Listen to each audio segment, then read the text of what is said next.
어떤 분이 최근에 저한테 이런 말씀을 해준 적이 있습니다. 한 목사님 설교를 하실 때 좀 웃으면서 하시라고. 너무 엄숙하니 듣는 사람들이 좀 긴장하다고. 또 어떤 분이 오래전에 저한테 이런 말을 한 적이 있습니다. 한 전도사님은 교회에서 언제나 니꼬니꼬 웃으며 다니니까 마음의 이하시가 된다고. 오늘 설교를 준비하는데 갑자기 이 두 분이 말씀이 저희 가슴을 파고 들어왔습니다. 성령님이 왜서 저한테 이런 말씀을 주실까? 제가 한참이나 고민하면서 저 자신을 돌이켜보면서 좀 생각하는 시간을 가졌습니다. 정말 단순히 강단에 서니까 긴장해서 굳은 얼굴을 하고 있었나? 그렇지 않으면 정말 나한테서 웃음이 사라졌는가? 그런데 곰곰이 생각해보니 이전에는 교회 안에서 가끔 어떤 분들이 저를 보면 고비동 무교에서 한 전도사님이 가장 행복하다 이런 말을 가끔 해주던 기억이 있습니다. 저는 자신이 하나도 변하지 않았다고 생각했는데 그 사이 제가 많이 변했구나 하는 생각도 들었습니다. 목사 안수를 받고 나서 내가 교만해졌나? 실제로 하나님이 나를 세워주지 않으면 아무것도 아닌 존재인데 정말 자신을 돌이켜보는 그 귀한 시간을 가졌습니다. 이제 배 목사님이 동경에 가시고 새 담임 목사님 오시기 전까지 제가 당분간 주일 이 시간에 설교를 할 수 있는 횟수가 많아지게 될 것입니다. 사실 저는 세상에서 두 번째로 가라 하면 섭섭할 정도로 재미없는 사람입니다. 말도 변변치 못하고 세상에서 제일 재미있는 이야기로 저 입을 통하면 제일 재미없는 이야기로 변해버립니다. 저도 말씀을 잘 준비해서 알기 쉽게 전하려고 노력하고 여러분도 말씀을 들을 때 잘 들으려고 노력하면서 기존의 하나님의 말씀을 우리 삶에 적용하실 수 있기를 바랍니다. 오늘 본문은 결론부터 말하자면 그리스도인은 믿음으로 사는다는 것입니다. 오늘 본문을 통하여 저와 여러분은 믿음으로 사는 삶은 어떤 것인지 다시 한번 확인하는 시간을 가졌으면 합니다. 제가 올해 들어와서 갈라디아서 1, 2장의 내용을 가지고 몇 번 설교를 했습니다.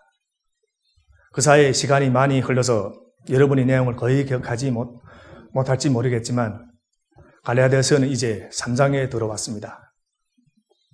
1, 2장에서는 바울이 사도권의 주장, 그리고 바울 자신이 예수님과의 만남의 사건, 그리고 그때 일어났던 회심,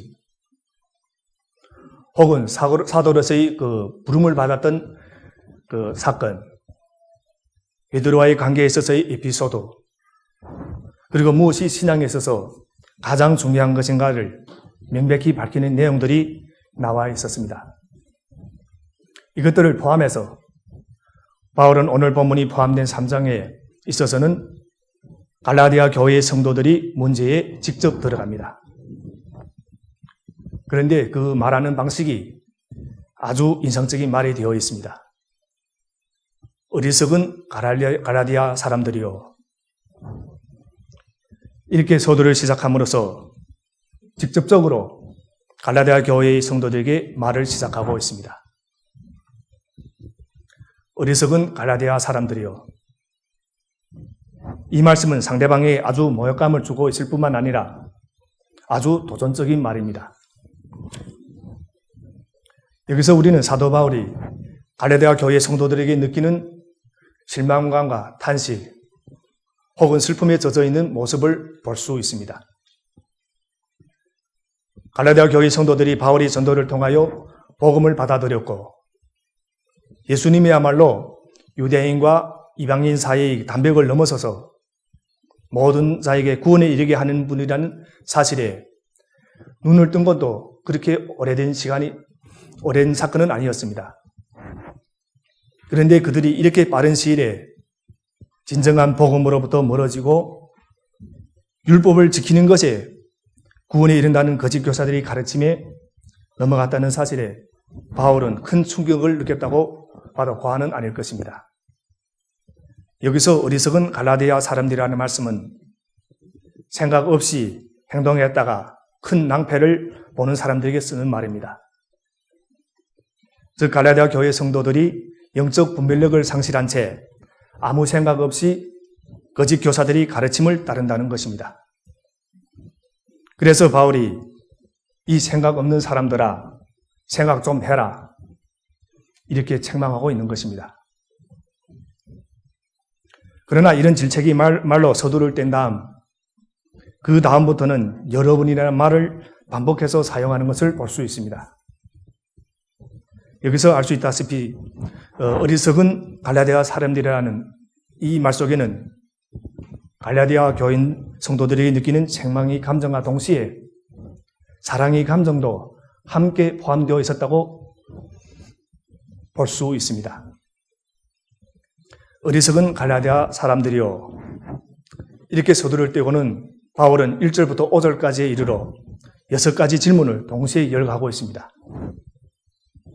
그런데 이 질문들은 한 가지 질문으로 모아집니다.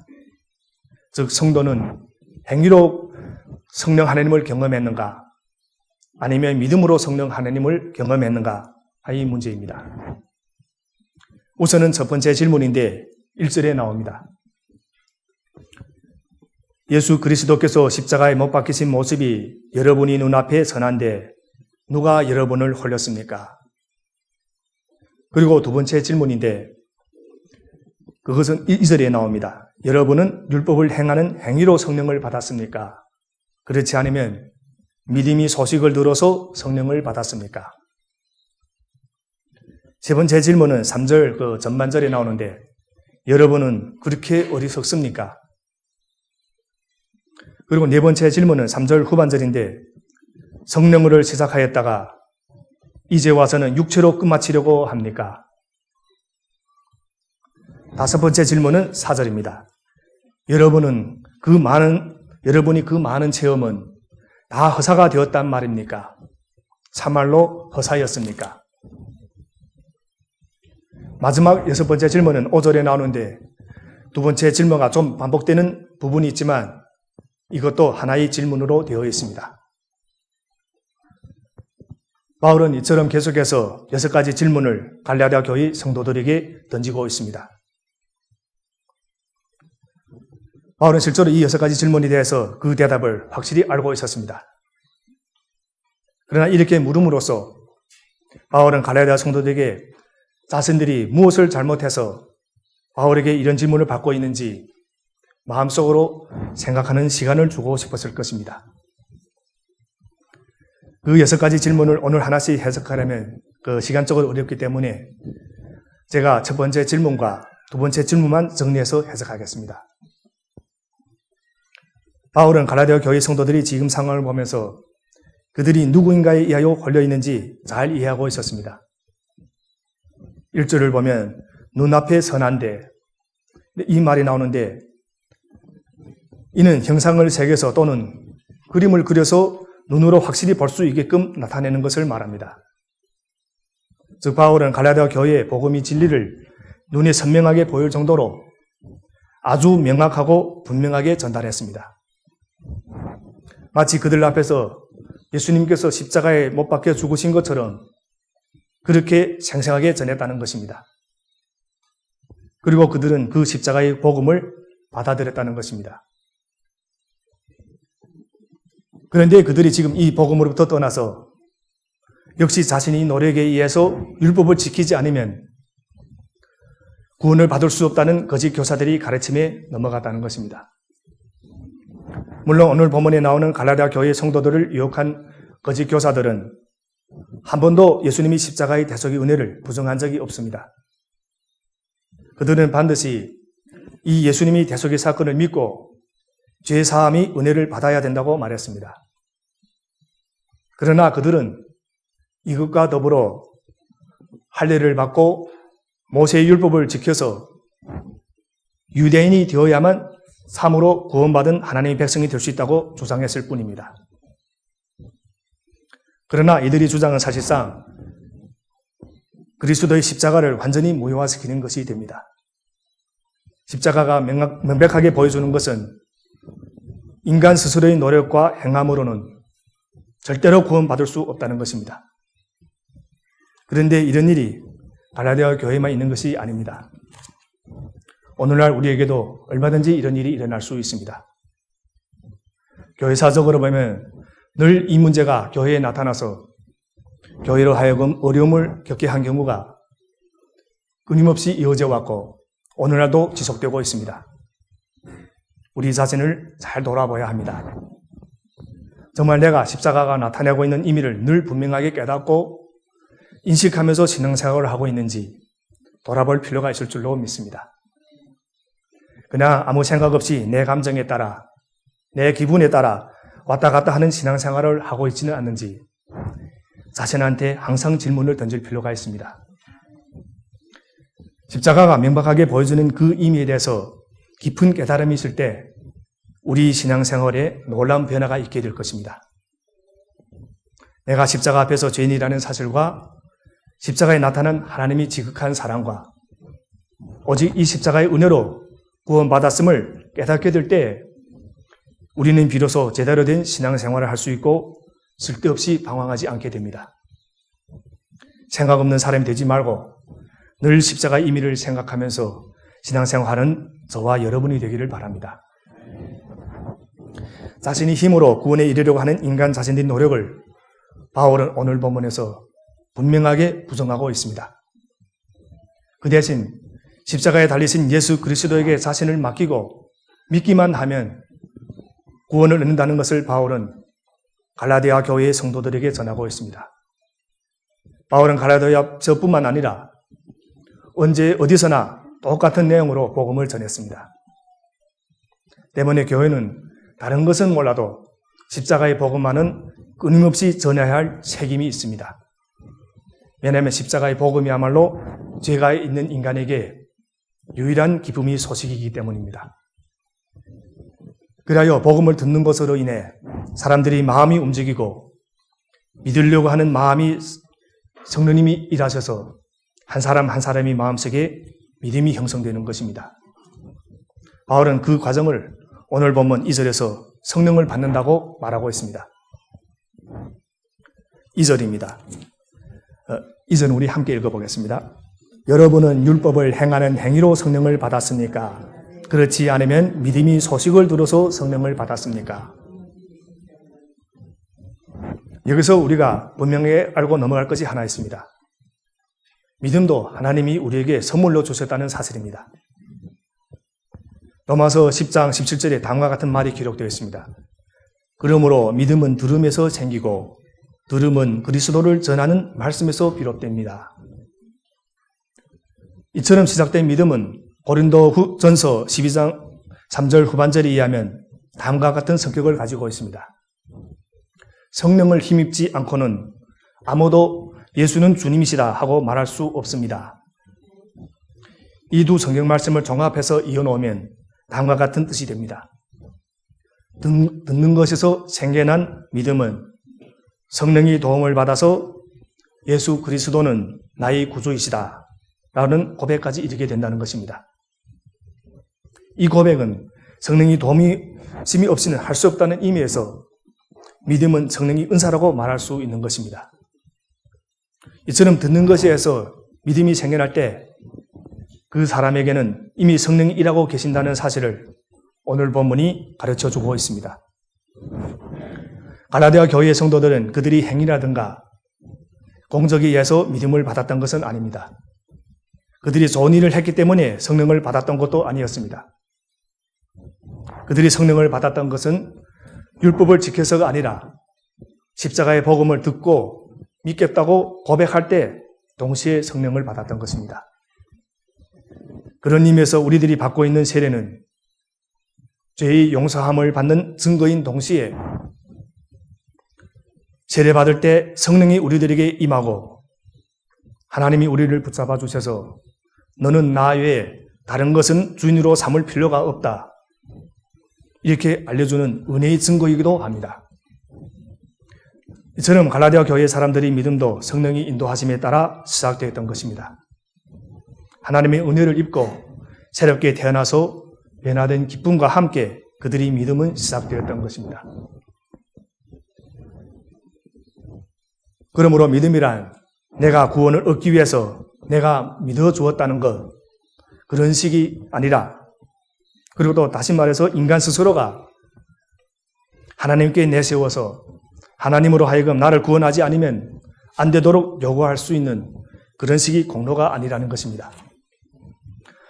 저도 처음 신앙생활을 시작할 때 내가 예수님을 믿어준다고 생각했습니다. 물론 내가 좋아하는 예수님이니까 믿어주는 것은 당연하다고 생각했습니다. 그래서 신학교에 가는 것도 처음에는 예수님을 위해서 대단한 일을 한 것처럼, 그리고 대단히 희생했다고 생각했습니다. 왜냐하면 저희 믿음의 시작은 신학교 생활과 함께 시작되었기 때문입니다. 그런데 시간이 지나면서 보니 내가 실제로 예수님을 위해서 해줄 수 있는 것이 아무것도 없다는 사실에 저 자신도 놀랐습니다. 오히려 예수님한테 부담이 되는 것 같은 느낌이 생겼습니다. 신학교를 졸업하고 여러 가지 어려움 속에서 성령님이 인도하심을 경험하면서 그때서야 저는 믿음이란 내가 믿어주는 것이 아니라 성령 하나님이 나의 믿음을 지켜주지 않으시면 내 믿음은 아무것도 아니라는 사실을 깨달았습니다. 제가 예수님을 믿어주느라고 처음 몇 년간 얼마나 고생했는지, 지금도 그런 고생을 하고 있는 분이 혹 이 자리에 있다면 여러분의 심정을 저는 이해하고 있습니다. 믿음이란 우리가 잘 아는 것처럼 인간은 아무것도 할 수 없다는 것을 인정하는 것입니다. 그리고 겸손히 하나님의 은혜와 긍휼만을 의지하는 것을 말하는 것입니다. 그러므로 바울이 믿음으로 성령을 받는다고 말할 때 초점이 어디에 있느냐 하면 내가 믿었다라는 믿음 자체에 초점이 있는 것이 아니라 누구를 믿느냐, 무엇을 믿느냐 하는 그 믿음의 대상과 내용에 초점이 가 있는 것입니다. 예수님을 믿는 것이고 오직 인간은 자신의 구원을 위해서 아무것도 할 수 없다는 것, 오직 십자가의 공로로만 구원받는다는 것을 믿는 것입니다. 이렇게 믿는 자에게 구원의 은혜가 주어지고 성령이 임하는 것입니다. 그러므로 믿음으로 성령을 받는다는 말은 성령을 허락하신 그 근거와 이유가 나에게 있지 않고 하나님께 있음을 말해주는 것입니다. 그러면서 바울은 6절부터 앞에서 언급한 모든 내용이 자신이 일방적으로 생각한 개인적인 주장이 아니라 이스라엘의 구원의 역사 속에서 사실로서 확인할 수 있다고 말하고 있습니다. 그 하나의 결정적인 증거로서 아브라함의 이야기를 6절 이하에서 예로 들고 있습니다. 아브라함은 아시는 대로 구약 성경의 창세기, 특히 창세기 12장부터 본격적으로 등장하는 인물입니다. 아브라함은 원래 우상을 만드는 가정에서 태어났고 아직 율법이 주어지기 전의 사람이었습니다. 하나님께서 다만 그의 믿음을 보시고 이롭다고 말씀하셨고 그를 구원의 길로 인도하셨고 복을 주셨습니다. 바울은 이 예를 들면서 갈라디아 성도들로 하여금 다시 믿음의 길로 돌아올 것을 말씀하고 있는 것입니다. 그러니까 바울은 갈라디아 성도들이 성경 말씀을 기억하지 못하기 때문에 율법주의에 빠지게 됐다는 것을 6절부터 아브라함의 예를 들면서 지적하고 있습니다. 성경 말씀만 제대로 기억한다면 결코 믿음의 길에서 벗어날 수 없다는 것을 말씀하고 있는 것입니다. 갈라디아 성도들에게 성경 말씀이 없으니 인간적인 생각에 빠지게 되고 그래서 믿음이 흔들리게 된다는 것입니다. 바울의 논리는 간단합니다. 유대인들은 혈통에 따른 선민의 자격을 주장하지만 처음 아브라함이 하나님의 선택을 받게 된 것은 아브라함이 믿음 때문이었다고 주장합니다. 그러므로 혈통에 따라서는 유대인이 될 수 없는 이방인이라 할지라도 그리스도를 믿는 믿음만으로 아브라함과 같은 선택받은 대성이 될 수 있다는 것입니다.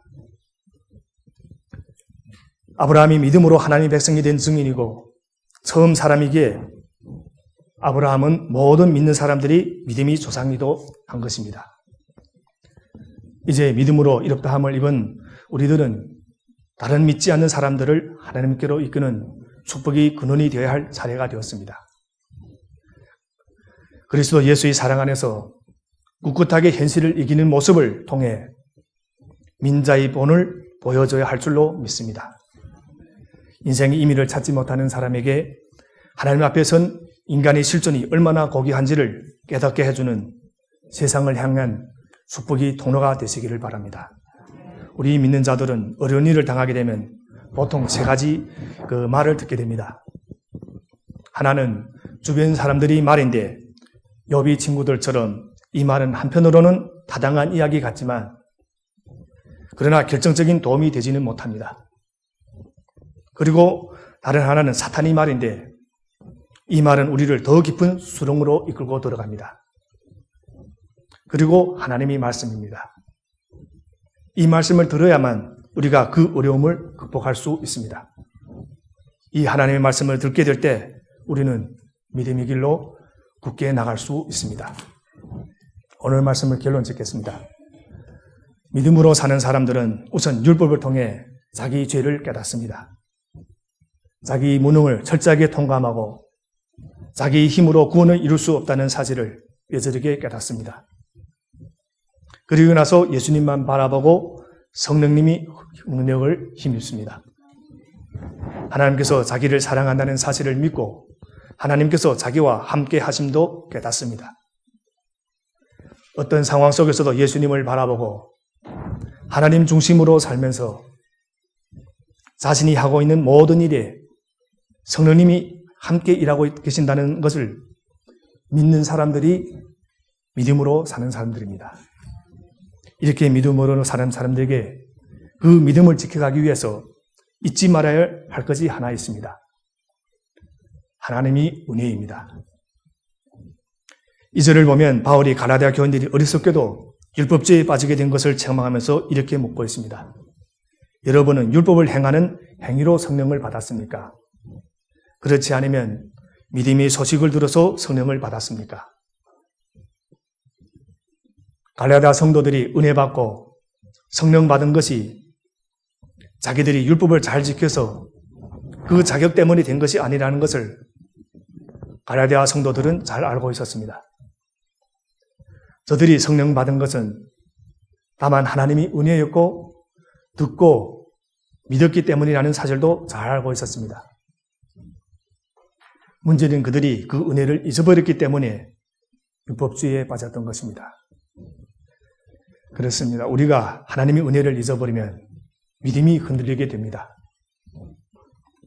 출애굽기 16장을 보면 이스라엘 백성들이 모세와 아론을 원망하는 이야기가 나옵니다. 저들이 신광야에 도착했을 때 먹을 양식이 없고 마실 물이 없고 가축에게 먹일 풀이 없어서 원망하기 시작했습니다. 하나님께서 베풀어 주신 그 놀라운 은혜를 기억하지 못하고 작은 인생의 시련 앞에서 믿음이 송두리째 흔들리고 있는 것입니다. 사실 저들은 애굽을 나올 때 자기들의 힘으로 나온 것이 아니었습니다. 홍해를 가르치는 그 놀라운 은혜를 직접 눈으로 보았고 마라의 쓴물을 단물로 바꿔주시는 하나님의 역사도 체험했습니다. 과거에 지켜주신 하나님께서 앞으로도 더 놀랍게 인도하실 것을 믿지 못해서 원망하는 것입니다. 오늘 이 자리에 있는 저와 여러분은 받은 바 과거의 은혜를 잊지 마시고 오늘 이 작은 시련 때문에 믿음이 흔들린 일이 없기를 주님의 이름으로 축원합니다.